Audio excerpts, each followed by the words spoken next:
I'm the subject. And God, the things I've heard, they're screaming in my ears today. I need to get them out. I need to tell you what they said before I become the silence myself. They tell you that silence is golden.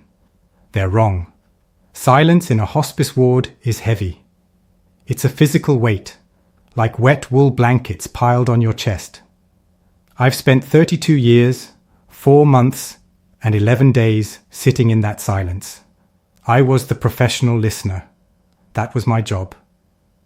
To sit in the corner of a room smelling of bleach and fading lilies, waiting for the dam to break, because it always breaks. In those final 48 hours, the ego, that suit of armor we spend 70 years polishing, it just dissolves. It doesn't matter if you were a binman or a billionaire. When the breath gets shallow, the mask slips. I'm 74 now. I'm in a house that feels too big for one man and his memories. I can feel my own armor thinning. My hands shake when I pour my tea. And I realize I'm no longer the observer. I'm the subject.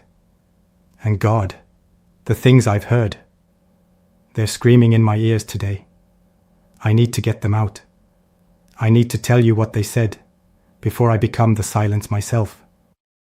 The first thing they always gasp out, usually through a mask of oxygen and effort.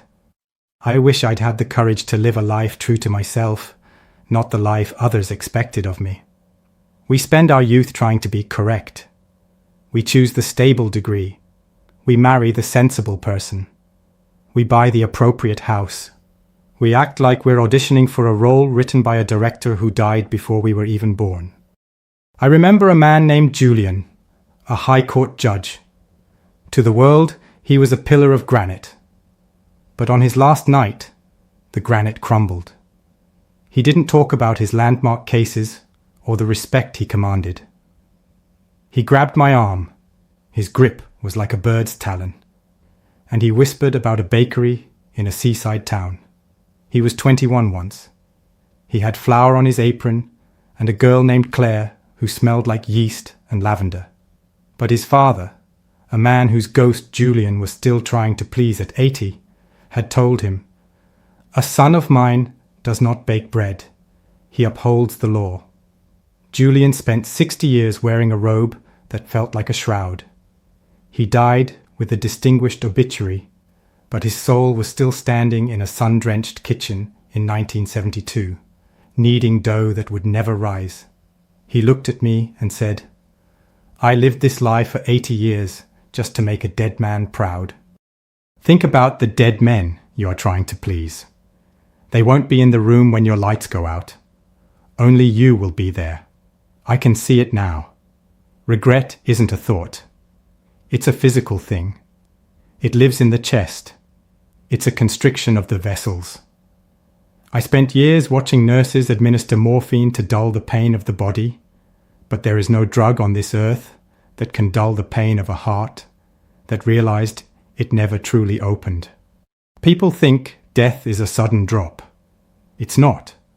It's a slow peeling away of the things that don't matter.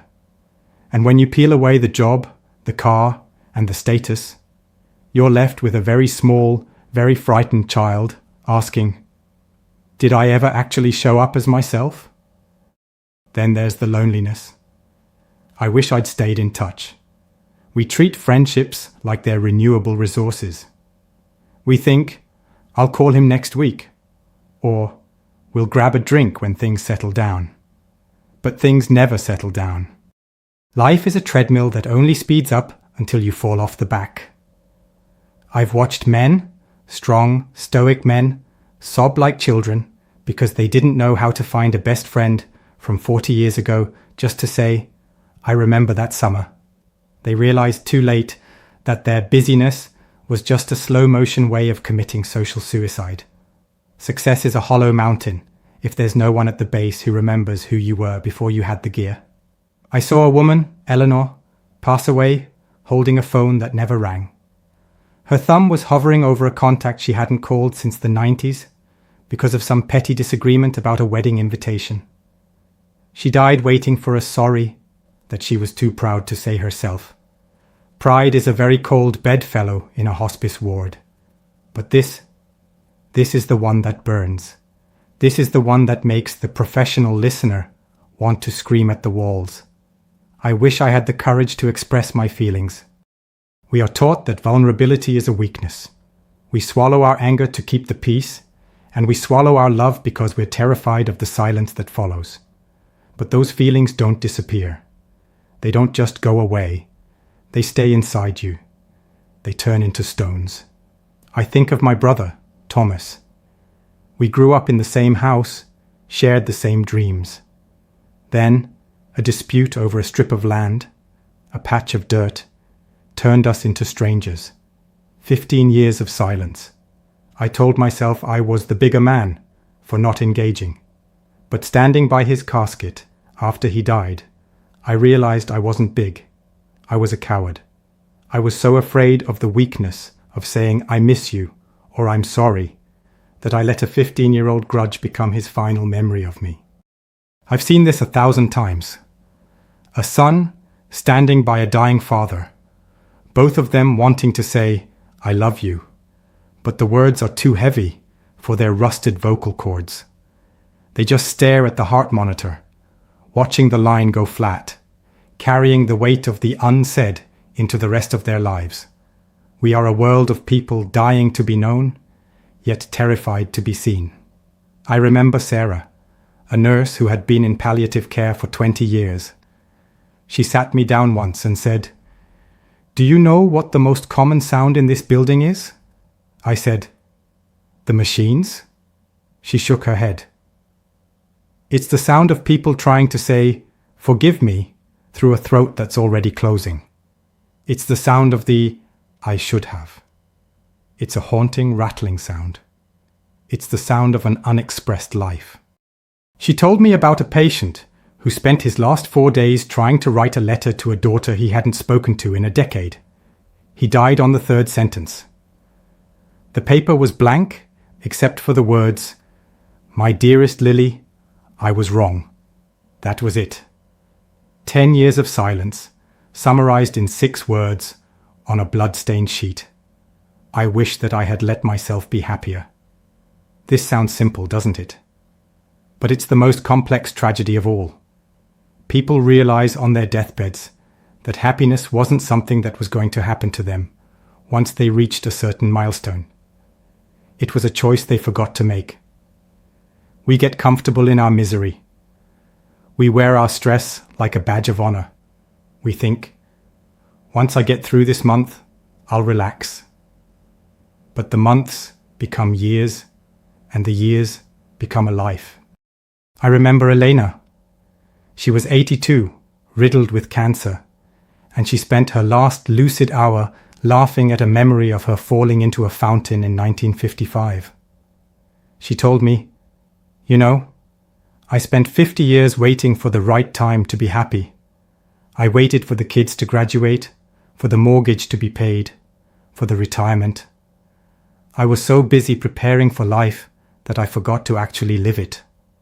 She looked at me with eyes that were already half gone and said, "Please tell people, don't just exist. It's an insult to the people who didn't get today. I wish I hadn't worked so hard." Every single man. If I could show you the faces of the CEOs, the surgeons, the titans of industry when they realized they traded the childhood of their daughters for a slightly larger corner office, you would never take a minute of overtime again. They weren't thinking about the deals they closed. They were thinking about the bedtime stories they missed.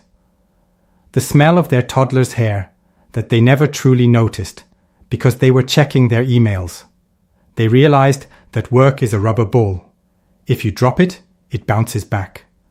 But family, health, and spirit? Those are glass balls.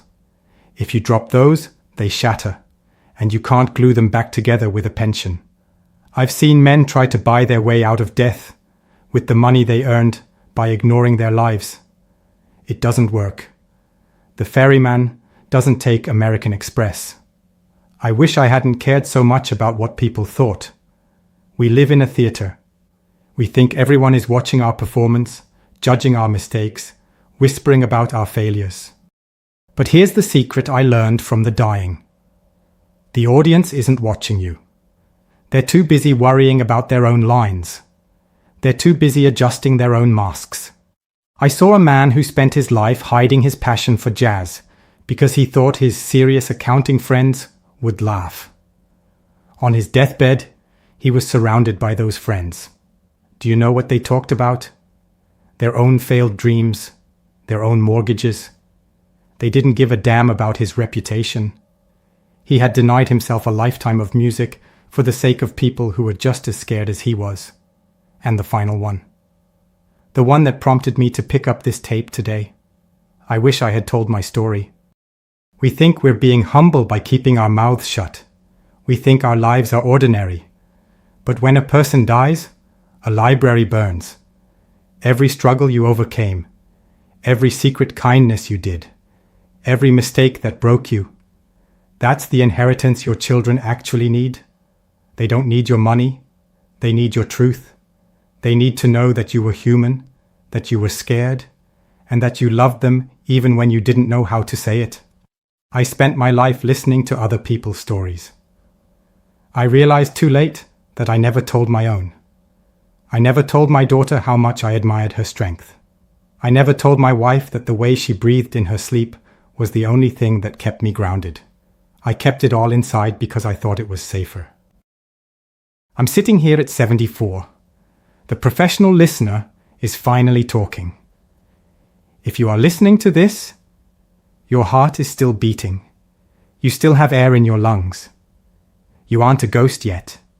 You still have time to be the person you were meant to be before the world told you who you should be. You still have time to pick up the phone, to say I'm sorry, to say I love you until it's weird and uncomfortable and wonderful. Don't wait for the bleach and the lilies. Don't wait for the oxygen mask. The weight of, I wish I had, is a burden no soul should have to carry into the dark. Set it down. Set it down now. Because the only thing worse than being rejected is the crushing, silent weight of never having tried.